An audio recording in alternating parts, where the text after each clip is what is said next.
Namaste, Salam Alaikum, Sat Sri Akal. Welcome back to another session with your Vahchef at vareva.com. Today we are going to make Bisi Bele bath with a variation that instead of using rice we are going to use vermicelli.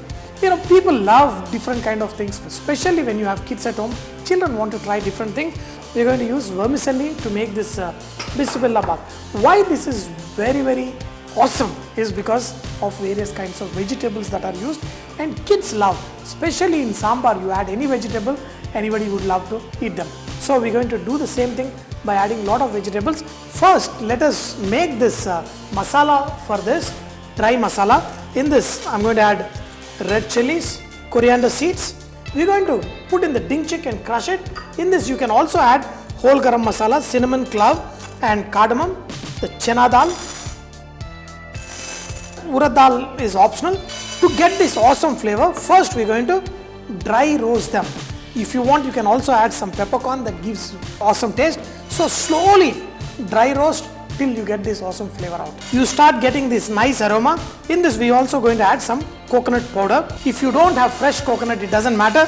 We're going to get this awesome flavor out and just let this coconut powder slightly get the nice golden color, and then I'm going to show you how to put it in the ding chick and crush it. Now you can see the desiccated coconut gets the nice sand color. Just transfer it into a plate. We're going to let this cool down and later put it in the ding chick and crush it till it is coarsely grounded. We're going to add very little ghee, half a teaspoon of ghee, and the vermicelli we're going to slightly roast in this and let it cook till it gets slightly colored.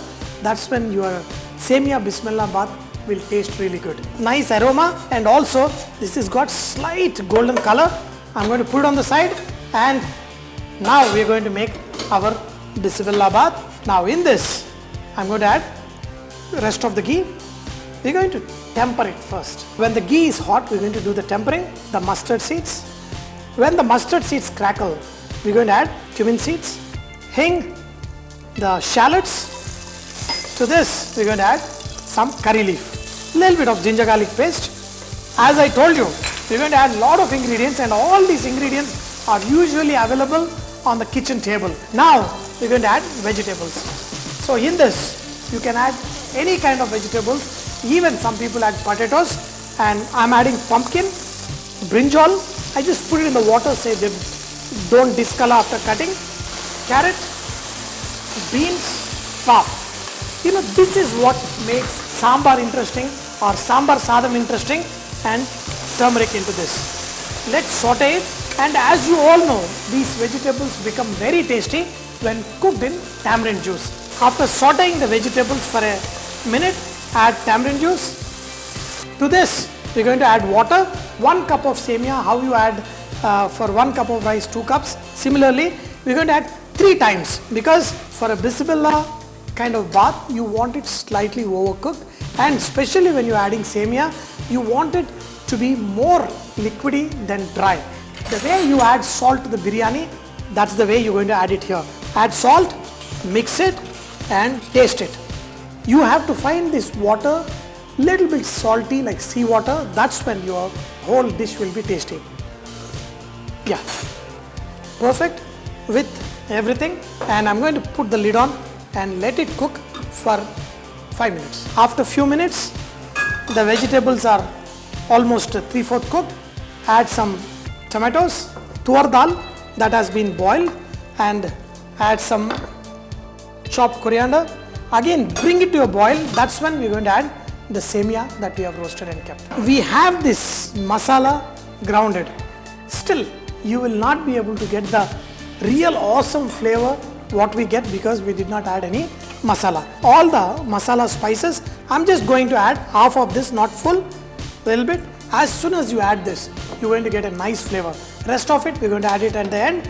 Now, the semiya that I have roasted and kept, add to this. Now mix well. You should not have the lumps.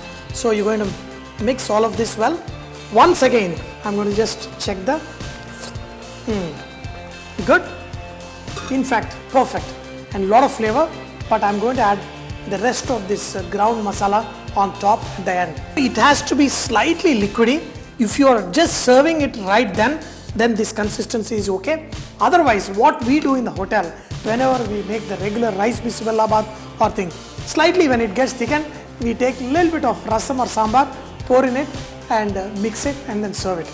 Do not worry if it's slightly more thick than what you expect. So this is just perfect for me, but get as many vegetables as possible, and this is awesome. Look at this, our Semiya Bisi Bele bath, lots of vegetables, you want to see the pumpkin, you want to see the brinjal, you want to see everything. Very delicious, tasty, eat it the right way so you enjoy the most. In the last, if you want, you can sprinkle a little bit of this masala, and also I prefer some boondi, coarse boondi on top, and that's when you enjoy your bisi bele with that too with the Semiya or bisi bele bath. Nice, juicy and full flavor. Even that little coconut powder what I added in the last will make this very, very tasty. It's too hot, but I can't resist either. Wow, the sourness is good. Sometimes I'm tempted to add a little bit jaggery, but I didn't today. So if you have the taste for it, you can add a little bit. But some people say no jaggery. So it's up to you. And this is just awesome. You can have it with raita, curd, even pickle. The way you like it, have it, enjoy. Keep making good food, keep saying whatever, and enjoy life.